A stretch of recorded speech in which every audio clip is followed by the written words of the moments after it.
ऐसी जगह होती है, यहां आने से इंसान को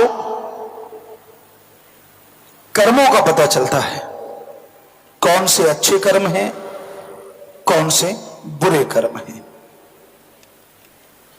यहां आने से पता चलता है आप अपनी बुरी आदतों को कैसे बदल सकते हो। हर इंसान के अंदर आदतें जरूर रहती हैं, किसी के अंदर अच्छी ज्यादा है, पर वो कोई कोई है बुरी आदतों वाले ज्यादा है। और आदत को बदलना कोई मामूली बात नहीं। बारिशाह ने हीर लिखी है, लेकिन कई बातें मजाजी इश्क वालों की भी सच्ची होती हैं। बारिशाह ना आदतां जांदियां जी, भावें कट्टिए पोरियां पोरियां जी। कि अगर बंद बंद भी अलग कर दें, जितने जोड़ हैं, जिसको जो आदत पड़ी है वो उसे छोड़ता नहीं। आपने देखा होगा घर में गाय भैंस, अच्छा हरा चारा डालो, दाना डालो, लेकिन कईयों की आदत होती है रस्सा ही चबाती है। तो उसी तरह इंसान की आदतें हैं। इंसान को भगवान के बराबर का दर्जा, यानी नर और नारायण में कोई फर्क नहीं रहता। अगर नर सुमरन कर ले, भक्ति कर ले, तो वो भगवान का रूप बन सकता है। पशु पक्षी ऐसा नहीं कर सकते।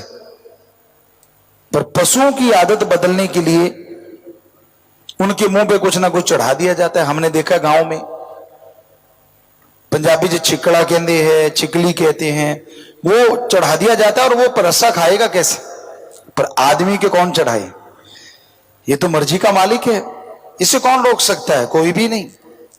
हां, जब मार पड़ती है, जब ठोकर लगती है, तब इंसान संभलना शुरू करता है।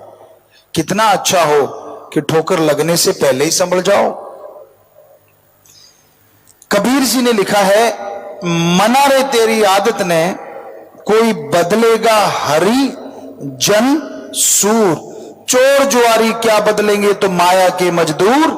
मना रे तेरी आदत ने, कोई बदलेगा हरि जन सूर। चोर जुआरी एक तो वो होते हैं जो रात को चोरी करते हैं, और एक वो होते हैं जो दिन दिहाड़े लूटते हैं। 10 रुपए का सामान आपको 100 रुपए का देते हैं। आप अगर यार दोस्तों कहते चले यार तेरे को छोड़ देता हूं, 20 रुपए छोड़ देता हूं, आप बड़े खुश होते हो, यार मैं 20 रुपए छुड़वा के लाया हूं, ये नहीं पता 70 में फिर भी ठोक दिया। क्योंकि वो चोर नजर नहीं आते, सफेद पोश, दुकान ये वो काम करने वाले आप दुनियादारी में आम देखते होंगे, लेकिन सिर्फ रात वाले चोर से आप पहरा रखते हैं। तो जो माया के मजदूर, आज दुनिया को हमने देखा है, हाथ भी उसी से मिलाते हैं। कोई बड़ा आदमी, ऊंचा कोई रुतबा हो, कोई नौकरी पेशा हो, या राज पहुंच हो, गांव का पंच सरपंच हो, क्यों हाथ मिलाते हैं? क्योंकि इससे यारी डालेंगे तो कुछ मिलेगा। आज के इंसान में इतनी ज्यादा खुदगर्जी आ गई, स्वार्थीपन आ गया कि स्वार्थ के बिना दूसरी कोई बात करना ही नहीं चाहता। बस स्वार्थ, निजी स्वार्थ। भाई भाई का दुश्मन बना बैठा है। सोच के देखो, एक ही मां के गर्भ से पैदा हुए, दोनों के अंदर एक ही मां बाप का खून, ऐसी क्या चीज आ जाती है कि जिसकी वजह से दोनों एक दूसरे को मारने पे तुल जाते हैं? काम वासना, क्रोध, लोभ, मोह, अहंकार, मन माया। या तो पैसे का चक्कर होगा, या औरत या जमीन जायदाद का चक्कर होगा, या फिर क्रोधवश ऐसा कर बैठते हैं। आम ही सुना होगा आपने, भाई ने भाई को मार दिया। अजी छोड़िए, बेटा बाप को मार देता है ना हैरानी की बात। जब जिनके बच्चे हैं वो दिल पे हाथ रख के देखो, छोटे से को पालते हैं, बड़ा करते हैं, पहले पढ़ाओ जी, बच्चे जाते नहीं पढ़ने, डांटते हैं, प्यार देते हैं, बड़ा करते हैं, और बड़ा होके वो अपने बाप को ही मारता है। ऐसी क्या चीज आ गई? ज्यादातर केसेस में दौलत, रुपया, पैसा, लानत ऐसी औलाद पे और लानत ऐसे खून पे। पर ये कलयुग है, यहां स्वार्थ के बिना इंसान को कुछ भी अच्छा नहीं लगता। खुद की मांग पूरी होती है तो ठीक है, बल्कि कई बच्चे तो ये कह देते हैं अपने मां बाप को, ना पैदा करते, मैंने कौन सा कहा था कि मुझे पैदा करो। वाह, कईयों को लगता है हम ऐसी बात कह के बहुत बड़ा तीर मार लेते हैं, आगे मां बाप बोल नहीं पाते। अरे हकीकत यह है, कोई किसी को नहीं कहता कि मुझे पैदा करो, वो भगवान जब चाहता है तो वो पत्थरों में भी जिंदगी दे देता है। आप तो इंसान की कोख से पैदा हुए हो, एक मां की कोख से पैदा हुए हो, मां बाप की क्या ताकत। बहुत लोग हैं जो बेऔलाद घूमते हैं, तड़फते हैं हमारे बच्चा हो जाए, वो भी स्त्री और पुरुष होते हैं, पर ईश्वर की मर्जी नहीं तो नहीं होता बच्चा, चाहे यहां मर्जी घूमते फिरें। और आप झट से कह देते हो मुझे पैदा क्यों किया। लानत ऐसे नौजवानों पे, उन्होंने तो कभी अपने बाप से नहीं पूछा कि हमें पैदा क्यों किया। हैरानी है ऐसी बात कहने पे। अपने मां बाप की इज्जत नहीं करते, आप किसकी करोगे।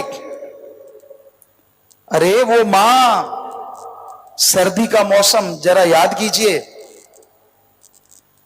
आप पेशाब कर देते थे बिस्तर में और वो बेचारी उठती थी, आपको अपनी सूखी जगह पे लिटाती थी और खुद गिल्ली जगह लेट जाती थी, और आप उसे मारते हो। लानत ऐसे नौजवानों की।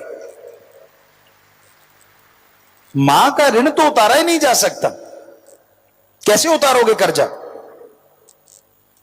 कभी किसी को मौका मिलता है, मां बाप बुजुर्ग हो जाते हैं, बेचारे उठ नहीं पाते, यहां तक कि टट्टी पेशाब भी नहीं जा पाते, और आप उनके बेटे बेटियां नाकबों से कोड़ते हो, आपको बदबू आती है। आपकी मां को तो नहीं बदबू आई जब आपकी वो पोटी पहुंचा करती थी, आपकी मां को तो कभी बदबू नहीं आई, आपको अपनी मां से बदबू, अपने बाप से बदबू। कैसा है ये युग, कैसे हैं ये लोग, बड़ी हैरानी होती है। अरे ऋण उतारने का मौका मिला है, उन्होंने आपका साफ किया, मालिक ना करे कि ऐसा मौका किसी को मिले, चलते फिरते ही जाएं। लेकिन लोग पता क्या कहते हैं हमारे पास आके, पिताजी हमारी माताजी बीमार हैं। हमने कहा ठीक है बेटा प्रसाद ले जाओ, मालिक से दुआ करेंगे वो ठीक हो जाएं। कहते नहीं जी नहीं। हमने कहा और क्या। कहते कोई ऐसा प्रसाद दे दो उनकी मुक्ति हो जाए। बताओ। हमने कहा जिंदगी बचाने के लिए तो हम भगवान से प्रार्थना कर सकते हैं, पर किसी को मारने के लिए कल्पना भी नहीं कर सकते, प्रार्थना करना तो दूर की बात। कैसे है ना आज के टाइम, मुक्ति मां बाप की नहीं खुद की मुक्ति चाहते हैं, क्योंकि संभालना पड़ रहा है। कई किसी किसी जगह पे हमने गांव में देखा, बुजुर्गों को हरा चारा जहां पशुओं का होता है ना, वहां चारपाई डाल देते हैं, बेचारा वहीं बोलता रहता है, अकेला रह जाता है। क्यों। कहते हमारे बीच में बड़बड़ करता है। अरे फिर क्या हो गया यार, जन्मदाता है आपका, आपको जन्म दिया है, अपने खून से सींचा है आपको, आपने पल में उनको एक जगह अलग ही डाल दिया। कभी अकेले खुद रह के देखो, ऐसे रूम में अकेले जिंदगी बिता के देखो, आपको पता चलेगा आप कितना जुल्म कर रहे हो अपने मां बाप पे। बहुत पहले की एक बात, एक उदाहरण आपको देना चाहते हैं। एक बुजुर्ग बेचारी ऐसी हो गई, चारपाई पे ही टट्टी पेशाब करने लगी, तो बहू कहने लगी कि भी इसको दफा करो। बेटा कहता नहीं मेरी मां है। समय गुजरा, आखिर बेचारी बहुत लाचार हो गई मां उनकी। तो बहू कहने लगी भाई या तो मैं नहीं रहूंगी या इसको कुछ करो। उन्होंने सोचा ये तो छोटा सा है, उसी के सामने बोलने लगी ऐसे करो, कब्रिस्तान जाओ, गड्ढा खोद दो और इसको मरण सन तो है ही, हल्का सा गला दबाएंगे और वहीं दबा के वापिस आ जाएंगे। वो कहने लगा ठीक है। तो दिन का समय था, कब्रिस्तान में वो जाने लगा तो बेटा कहने लगा मैं भी चलूंगा। कहने लगा नहीं नहीं बेटा तू क्या करेगा? कहते नहीं अब्बा मैं भी चलूंगा। चले गए दोनों, गड्ढा खोदने लगे। कहने लगा बच्चे ने देखा ये क्या कर रहे हो? कहते आपके दादी का इंतजाम कर रहे हैं। गड्ढा खोदने लगे। अब सांस चढ़ गया फादर का, बाप का। तो उसका छोटा सा बेटा 5 साल का, उसने फावड़ा उठा के ऐसे ऐसे करने लगा। बाप कहने लगा तू क्या कर रहा है? कहने लगा अब्बा आप क्या कर रहे हो? कहने लगा मैं तो कब्र खोद रहा हूं, तेरी दादी मां को दफनाऊंगा। बच्चा मासूमियत से कहने लगा अब्बा मैं भी गड्ढा खोद रहा हूं। कहता तू क्यों खोद रहा है? कहता मैं आपको दफनाऊंगा, आपका भी तो टाइम आएगा, जैसे तू दादी मां को दफना रहा है मैं भी तुझे दफना दूंगा। तो उसकी आंखें खुल गई, बहुत रोया और घर आके बीबी को कहता जाना तो जा, मैं अपनी मां की सेवा करूंगा, मारूंगा नहीं। तो कोई पता नहीं होता कौन कब शिक्षा दे दे, छोटे से बच्चे ने उसका हृदय परिवर्तन कर दिया। तो आप पढ़ लिख गए, कोई तोप नहीं मार दिया, आप जैसे लाखों घूम रहे हैं पढ़ लिख के। मजा तब है जब आप अपने घर से शुरुआत करो सेवा की। अपनी मां जिसकी कोख में जन्म लिया, अगर आपको लगता है ये फजूल है तो आप 3-4 किलो का बट्टा ले लो और अपने पेट पे बांध के 5-7 दिन सो के दिखाओ। नहीं सो पाओगे, नींद नहीं आएगी।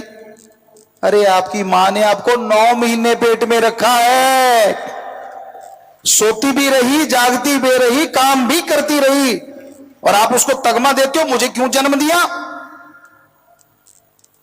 ऐसा कभी नहीं करना चाहिए, ऐसा कभी नहीं बोलना चाहिए।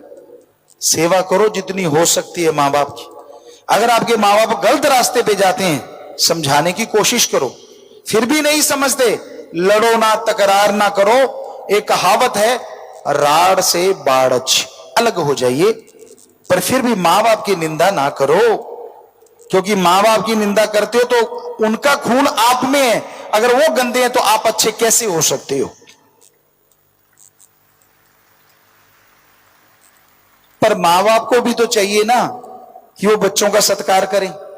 जो भी यहां बुजुर्ग हैं जिनके बच्चे हैं, वो अपने बेटों से, अपनी बेटियों से एक सहेली, एक दोस्त की तरह भी आप रिश्ता रखो, ताकि कहीं भी वो जाते हैं हर बात आपको बेझिझक बता सके। होता क्या है, आप इतना डरा देते हो अपनी बेटी को, बेटे को, कि वो आपसे बात नहीं कर पाते, और उनके साथ कुछ गलत हो रहा होता है स्कूल में, कॉलेज में, कहीं भी, तो वो आपको बताएंगे नहीं, क्योंकि उनको पता अगर बताएंगे तो पिटाई होगी।